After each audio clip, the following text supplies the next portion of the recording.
talking about the history of the conservative movement with Dr. Gary North, and there is a video series that American Vision has produced called The History of the Conservative Movement. It's 15 sessions, 30 minutes each, great for a home study, homeschooling, or just your own test and understanding of the conservative movement as well. These bite-sized pieces of 30 minutes with text up on there and as well as illustrations will give you probably you won't find a better history of the conservative movement anywhere in the United States today. Dr. North, we talked a little bit about the shift that had taken place, and I want to and I'd ask you off camera. I mean, 1959 was the movie Ben-Hur, which won 11 Academy Awards. Really was the kind of the epitome of a conservative worldview. But then something happened in 1960 with two films. What were they? Well, the first film was Inherit the Wind, which was the fictional attempt to reconstruct bits and pieces of the Scopes monkey trial. And the other film was Elmer Gantry, which was based on a strongly anti-Christian novel of the 1920s. Both movies were clearly not after the money, because it was a major break, a real slap in the face of Christian America. The Orthodox Jew Michael Medved has written the book on Hollywood versus America. He also did a video on Hollywood versus religion, and I defer to him in his knowledge of the history of movies. And he used 1960 as a turning point, and he argued that clearly there was something much deeper than the quest for money. As he says in his book on Hollywood versus America, generally the PG-rated films, film for film, make more money than the R-rated films. And yet he said they continue to make the R-rated films.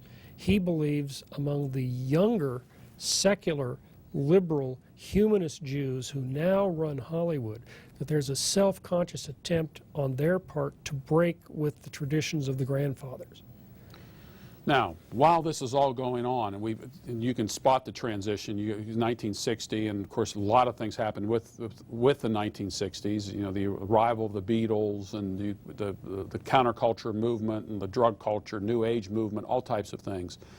There was an undercurrent. The conservative movement, in many respects, was kind of underground. A lot of people weren't talking about it very much. We really don't hear as much about it again until probably the mid-1970s well, of course you had Barry Goldwater early on, but that was a disaster of an election until I guess Ronald Reagan is kind of in the wings. That's right. So who were some of the ideological spokesmen of the conservative movement, and what were some of the major publications of the conservative movement that were working underground, which gave rise to conservatives at the end of the 1970s going into the 1980s? Well, there's no doubt that the two flagships, which were the size of rowboats, were the Freeman and National Review. They began in the mid-1950s. They slowly began to build up readers. The defining moment for the conservatives in the post-war period, I believe, was in 1948, which was the great national uproar over Alger Hiss, a high government official and major liberal spokesman, being accused by Whittaker Chambers of being not only a Marxist, but as the confrontation developed, a spy. A Soviet spy.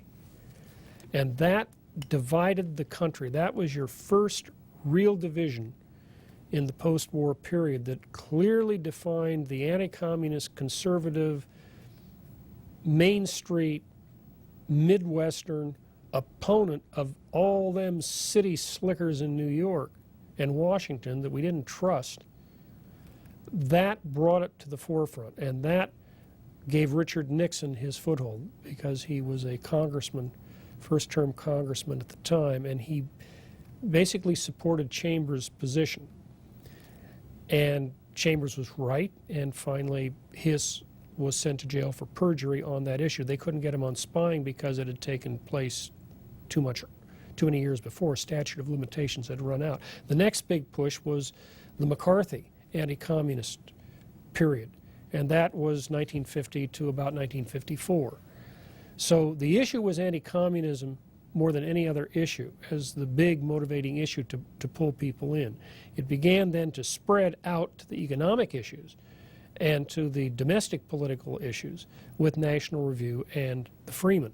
By 1960, there was a brief, tiny group of people who wanted to get publicity, so they had a Goldwater for vice president campaign. Very brief, but they did make it into the floor of the Chicago Convention, Republican National Convention. Got a little bit of publicity for Barry Goldwater, and that was the year of his book, Conscience of a Conservative. And that book sold like hotcakes. That book was a crucial book to understand what launched the conservative movement in the post-war period, what I would say the domestic political side of it, where people really were getting involved to get people elected.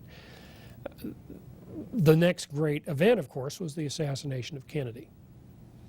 Goldwater had been lured into running because he thought he could beat Kennedy, and there's a real possibility that he could have. Kennedy was not Camelot in '63.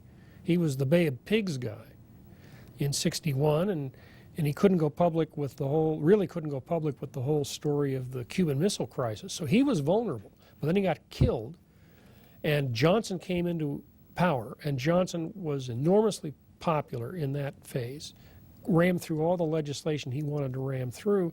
Goldwater didn't think he could beat Johnson, but had committed, and so he ran.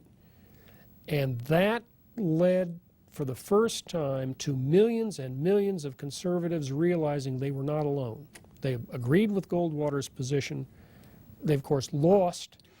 And I think there's a lesson there. They lost and lost big. Big, huge. But at the same time, really kind of did set the stage for the conservative movement with the rise of Ronald Reagan in 1980 against Jimmy Carter. So That's right. you tell people today, look, we were on the losing side of this really big time, but there still is hope, because as liberals become more and more consistent with their liberalism, the whole system begins to fall apart. But as your famous phrase, you can't beat something with nothing. It's not enough just to be against what liberals are all about, but to have a program that is a great substitute for it. When we come back, I want to deal with we'll go back a little further than this and go back to the 1940s, in particular a book called The Road to Serfdom, and the importance of that book even today.